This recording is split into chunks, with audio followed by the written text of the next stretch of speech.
There's a lot of stories we told this morning, especially with this inflation number. 6.8% year over year for the CPI, which is a crazy number. This is the highest inflation rate going back to the early 1980s. And it's starting to look like a little bit we're going back to the stagflation of the 1970s.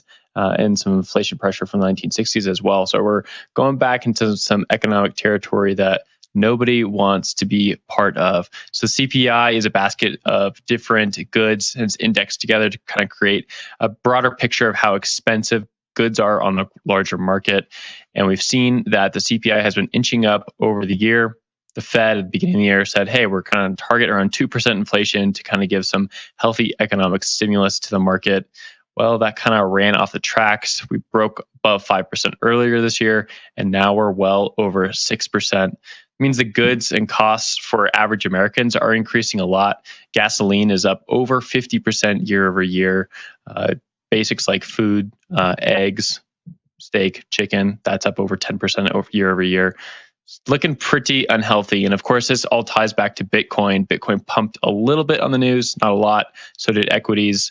As we've kind of seen that inflation has led to a lot of these assets also popping up over the last year or so. Zach, I want to throw this on to you.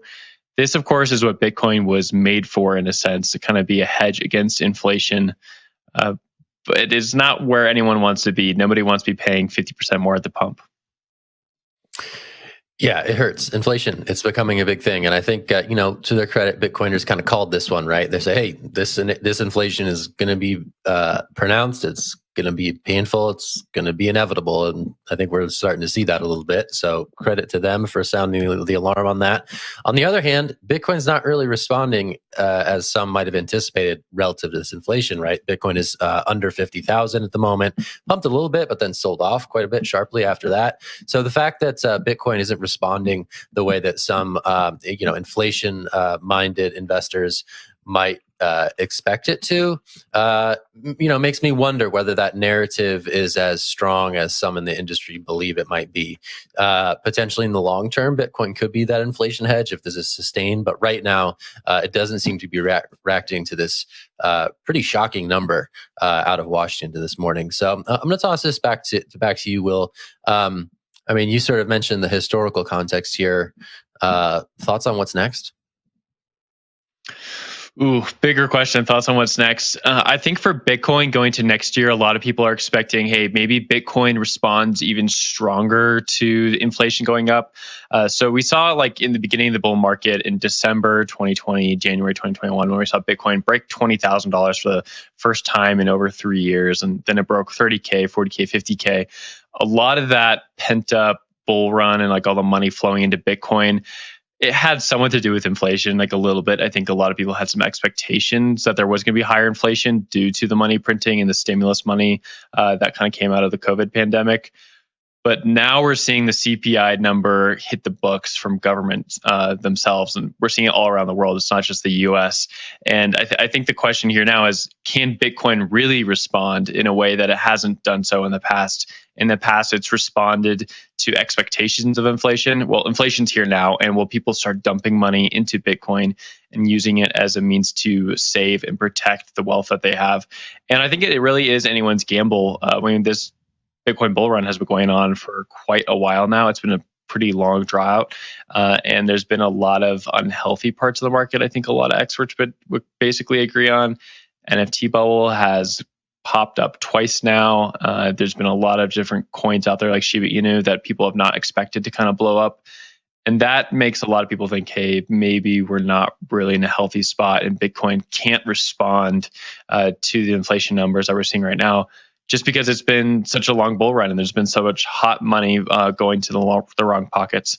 And I'm interested to get your thoughts on this if I can, because Russia itself is having much higher inflation than the US is even having.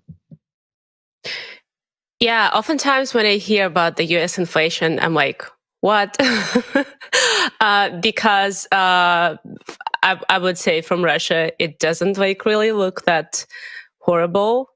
I think actually basically in any country that in any non-US dollar country, inflation is always measures first against the dollar and maybe euro if you're in Eurasia, and only then you think about things like Bitcoin hedging you against. But that's like such a wide stretch that I would say for people in this part of the world, other than the hedge against inflation, crypto is rather a hedge against, your government just turning on you and grabbing whatever you have, and that has nothing to do with economics or law or anything.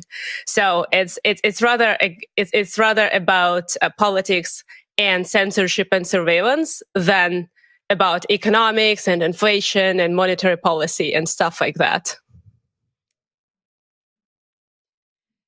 Yeah, I want to touch on the historical aspect just one more time, Will. So we're seeing that Bitcoin is extremely volatile. It's a risky asset. We're seeing, people may not have the risk appetite to jump into Bitcoin, especially as the prices, as necessities rise, like gas and food and education and healthcare. If we look at what's happened historically and we remove Bitcoin from the equation, where are we going next? I think it depends on how government bodies respond to this, and then also how much inflation has to play out. So we saw that Christine Lagarde, who is the president of IMF, spoke, or maybe she's the president of the ECB, was speaking though about inflation, saying like, well, it was transitory at one point, but now we're kind of updating that logic to think that maybe there's a kind of a hump of inflation where we're seeing high inflation now, but it should kind of draw out as this money kind of moves through the market and exits into like the correct pockets. But that might not be the case, right? We've seen in the past that there has been instances where inflation has been extremely drawn out. Back in the 1970s after the Vietnam War, and there's a lot of money printing, and inflation would just kept going on. They could not get rid of it. And why? It's just because there was too much money in the system, and that money needed to find the correct pockets, and it took quite a while to do that. But we also saw in the 1980s with the Volcker rates, where the Federal Reserve chose to increase interest rates quite a bit, up to like 19%, and that helped drive down inflation. So I think it really just comes down to what are the poly decisions people make right now. And really, we're just going to have to see what that comes down to, because who has the political appetite to make these shots? It's pretty tough to say.